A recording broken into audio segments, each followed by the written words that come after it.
Welcome to సనాతన ధర్మం channel. ఈ వీడియోలో భక్తి విషయంలో మనిషి ఎలా ఉండాలో శ్రీకృష్ణుడు మనకు వివరించాడు. అది ఏమిటో ఇప్పుడు తెలుసుకుందాం. మనిషికి భక్తి విషయంలో విభిన్న ఆలోచనలు ఉంటాయి.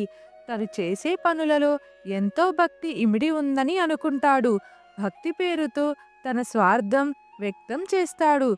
భగవద్భక్తులు సుజనులు తెగవెరిగి పరోపకార తాత్పర్య వివేక గరిష్ఠులై చరింతురు అంటారు. భాగవతంలో విదురుడు భక్తులైన వారు మంచివారై పరోపకారులై వివేకవంతులై ఉంటారని నిర్వచిస్తారు. మనం నిర్మలత్వం, సేవ, వినయం, వివేక ఇలాంటి ఉదాత్త గుణాలను పుణికిపుచ్చుకోవాలి. అప్పుడే మన భక్తికి సార్థకత.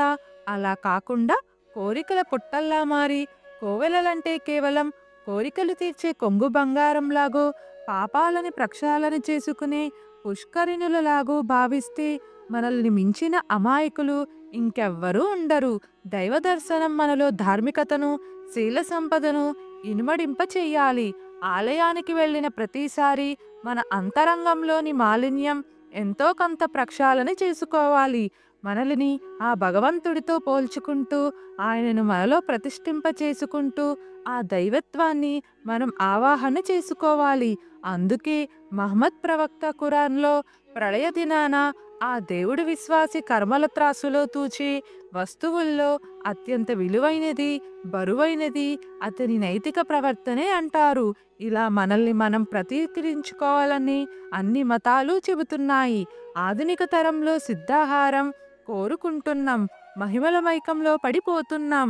ఇవన్నీ బలహీనతను, పలాయన వాదాన్ని భక్తి మార్గంగా భ్రమరింపచేస్తున్నాయి. దురదృష్టవశాత్తు అక్షరాస్యులం అనుకుంటున్న మనం ఆధ్యాత్మిక అర్థాన్ని సంకుచితం చేస్తున్నాం. కృషి ఏమీ లేకుండానే కోరుకున్నవన్నీ భగవంతుడు తీర్చేయాలని ఆలయాలకు బారులు తీరుతున్నాం.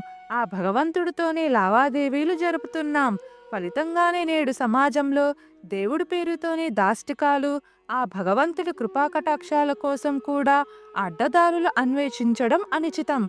మనం ప్రతిరోజు పవిత్రంగా ఉండాలంటే, ఆ భగవంతుడి ఆశీస్సులు పొందాలంటే ఇతరులకి ఇవ్వడానికే జీవించాలి. ఇతరుల జీవన స్థాయిని పెంచగలిగితే మన జీవితం కూడా అత్యున్నత స్థాయికి ఎదుగుతుంది. ఈ విషయాన్ని అర్థం చేసుకున్నప్పుడే మనిషి తన జీవితానికి సార్థకతను పొందగలుగుతాడు అని శ్రీకృష్ణుడు మనకి వివరించాడు.